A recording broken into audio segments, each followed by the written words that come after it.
School میں پڑھنے والی 8ویں کلاس کی ایک لڑکی، مسلمان لڑکی جس کی عمر صرف 15 سال، اسکول جانے کی وجہ سے اور گھر میں کوئی تربیت نہ ہونے کی وجہ سے اس لڑکی کی دوستی کچھ لڑکوں سے ہو گئی۔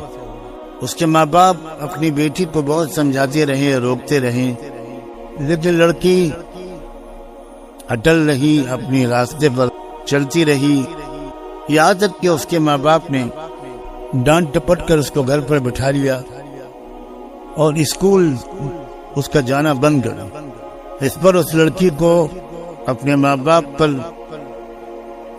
قدر غصہ آیا کہ اس نے کسی سے فون پر کہہ کر میڈیکل اسٹور سے نیند کی گولیاں منگوائی، اور وہ نیند کی گولیاں اس بیٹی نے اپنے ماں باپ کو بڑی مقدار میں گولیاں پیس کر کسی مشروب میں، چائے دودھ وغیرہ میں ملا کر اسی رمضان کے مہینے میں، پرسوں کا یہ واقعہ ہے، اپنے ماں باپ کو وہ پلا دیا اور وہ بیچارے گہری نیند سو گئے۔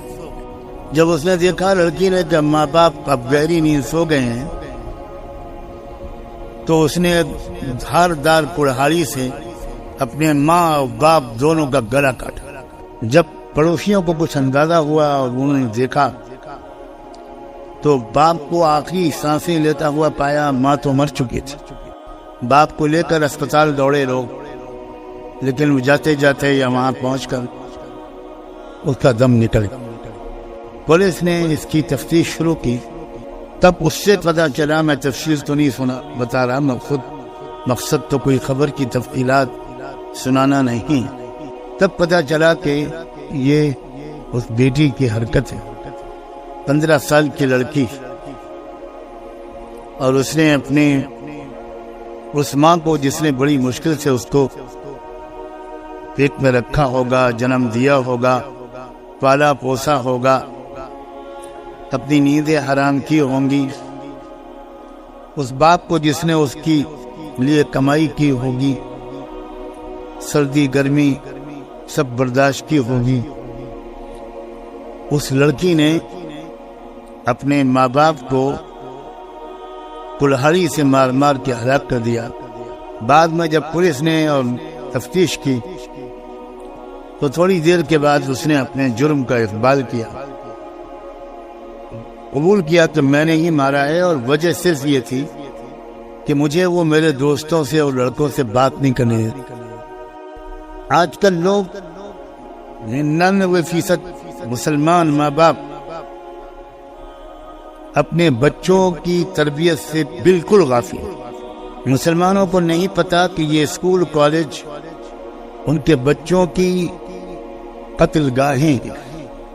اس لیے میں آج کچھ بات تو قوم کے نوجوانوں سے کہنا چاہتا ہوں، بچوں سے بھی اور بچیوں سے، اور کچھ بات پیرنٹس سے اور سرپرستوں سے کہنا چاہتا ہوں۔ میرا خیال یہ ہے کہ اصل مجرم، بڑے مجرم والدین خود اسلام کو بالکل سمجھنے کی کوشش نہیں کرتے۔ جمعہ کی نماز پڑھ لی مسجد میں جا کر، اور عورت نے نماز پڑھ لی گھر میں اگر وہ نمازی ہے تو، جب والدین خود اسلام کو سمجھے ہوئے نہیں ہوں گے اور اسلام اور غیر اسلام کے درمیان ان کو فرق نہیں پتا ہو، تو وہ کیا سمجھائیں گے اپنے اولاد کو؟ وہ کیسے تربیت کریں گے اپنے بچوں کی؟ ایسی تربیت جو بچوں کے اندر یہ سمجھداری پیدا کرے کہ ہم کو اپنے کالج سے، اسکول سے یا باہر کے ماحول سے کیا لینا ہے اور کیا نہیں لینا۔ کتنے ماں باپ ہیں جو اپنے بچوں کے اندر کچھ سمجھداری پیدا کرنے کی کوشش کرتے ہیں، وہ خود سمجھدار نہیں ہے تو بچوں کو کیا سمجھتا ہے؟ شروع دن سے میں اس محفل میں قرآن کو سمجھنے کی جو بات کر رہا ہوں، وہ دراصل یوں سمجھیے کہ اسلام کو سمجھ کر آپ مسلمان بننے کی کوشش کریں۔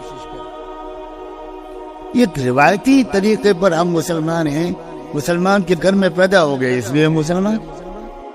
کوئی انجینئر کے گھر میں پیدا ہونے سے انجینئر نہیں ہو جاتا، ڈاکٹر کے گھر میں پیدا ہونے سے کوئی ڈاکٹر نہیں ہوتا۔ اور ایک کسان کے گھر میں پیدا ہونے والا بھی اگر صحیح محنت کرتا ہے تو وہ انجینئر، ڈاکٹر سب بن جاتا۔ سارا دار و مدار تو اس لڑکے اور اس لڑکی اور ان اولادوں، ان نوجوانوں کی محنت پر ہے۔ لیکن اسلام کے بارے میں کتنے نوجوان ہیں، مجھے کوئی بتائے کتنے پرسنٹ ہیں؟ کیا ہیں 10,000 میں ایک نوجوان کوئی ہے؟ کیا 50,000 میں کوئی ایک نوجوان ہے؟ وہ یہ کہہ سکتا ہو کہ میرے ماں باپ نے مجھے اچھی طرح اسلام سمجھایا ہے، میں اسلام کو سمجھ گیا ہوں، مجھے اسلام سے میں نے بے سمجھے نہیں اس کو قبول کیا ہے۔ میں صرف اس لیے مسلمان بالکل نہیں ہوں کہ میں مسلم گھر میں پیدا ہو گیا۔ کوئی ہے آپ میں سے کوئی بتا سکتا ہے کہ آپ کے والد نے آپ سے یہ کہا ہو؟ بولیے، جواب دیجیے۔ کوئی کہتا ہے آپ میں سے اپنے بچوں سے کہ تم صرف اس لیے مسلمان نہیں بن سکتے کہ تم میرے گھر میں پیدا ہو؟ کوئی ایک ہے؟